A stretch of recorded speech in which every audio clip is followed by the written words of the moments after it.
এক আপুর বাসায় গার্ডেন পার্টি করতে গিয়েছিলাম। সেও একজন ব্লগার। অনেকে তাকে চেনেন। আমি আর তার নামটা এখানে বলবো না।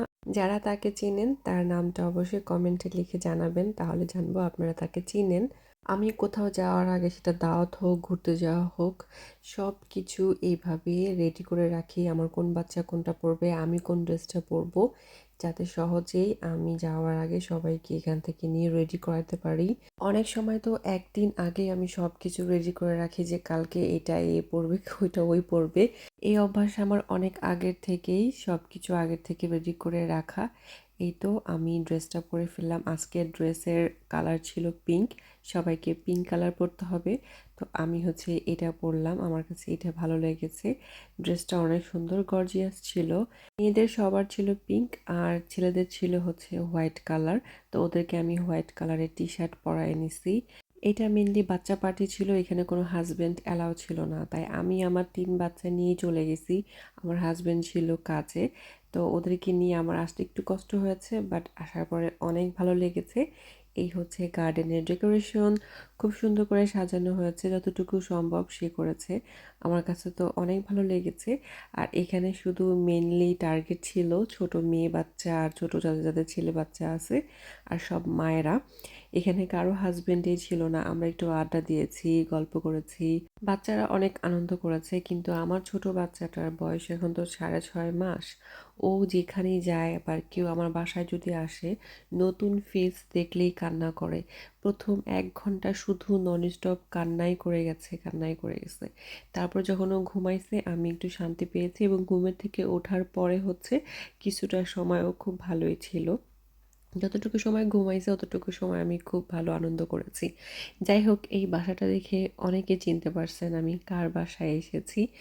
আপুর হচ্ছে নিজের বাসা, তাই নিজের বাসা আপু খুব সুন্দর করে গুছায় রাখছে। আর এই যে বাচ্চারা সবাই এখন গার্ডেনে, সবাই একটু ছবি টবি তুলতেছে। ছবি তোলা শেষ আমাদের। এখন আমরা হচ্ছে খাওয়া দাওয়া করব। বিকালের নাস্তা হিসেবে হচ্ছে এগুলাই আমরা খাচ্ছি।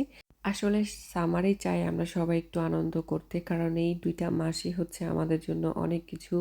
এই তো, এই অগস্ট মাসের মিডল থেকেই শুরু হয়ে যাবে দিন ছোট হওয়া, আর ঠান্ডা শুরু হয়ে যাবে। তখন দেখা যাবে এগুলো আর এত বেশি করা যাবে না। তাই এই জুন জুলাইতেই হচ্ছে মানুষ একটু এনজয় করে, আর অগস্টের কয়েকটা দিন। তো আমরা সবাই বসে এখন আড্ডা দিচ্ছিলাম। বাচ্চা কাচ্চারা সবাই হচ্ছে খেলাধুলা করছে, আমার ছোটটাই ঘুমাচ্ছে। আপুর গার্ডেনটা এত সুন্দর করে আপু সাজাইছে, গুছানো আছে। তো সবাই এখানে ছবি তোলা, ভিডিও করা খুব পছন্দ করছে। তো কতক্ষণ আড্ডা দেওয়ার পরে আমরা এখন হচ্ছে ডিনার করব, কারণ প্রায় 8টা বেজে গেছে। আমাকে আবার বাসায় আসতে হবে। আমার ছোটটার জন্য আমি কোনো খাবার নেই, ও যেহেতু বাইরে খায় না, প্লাস বাসায় খাওয়াই তো আর অনেক কষ্ট হয়ে যায়। তো আমাদের পার্টি প্রায় শেষের দিকে। এখন হচ্ছে আমরা খাওয়া দাওয়া করে বাসায় দিকে যাব। আমার এই ধরনের গার্ডেন পার্টি বা সামারের বারবিকিউ পার্টি বা এমনিতে দাওয়াত খুব ভালো লাগে। যেহেতু আত্মীয় স্বজন নাই, তাই এই দেশের ফ্রেন্ডরাই অনেক কিছু, কারণ এই ফ্রেন্ডরাই সব কাজে লাগে। সেটা দাওয়াতের কাজে হোক, বিপদ আপদ হোক। তো আমাদের হচ্ছে এখন একদম ডিনার টাইম। সবাই যার যার প্লেটে খাবার নিছে। আপুর হাতের রান্না প্রত্যেকটা অনেক মজা ছিল। বাচ্চারা অনেক এনজয় করেছে। আমি বেসিক্যালি আমার বাচ্চাদের জন্যই গিয়েছি, যে আমার বাচ্চারা অন্য বাচ্চাদের সাথে মিশবে, কারণ বাচ্চারা বাচ্চাদের সাথে মিশলে অনেক কিছু জানে এবং শিখে। তো যাই হোক, এখন আমরা বাসায় চলে যাচ্ছি। সবাই ভালো থাকবেন।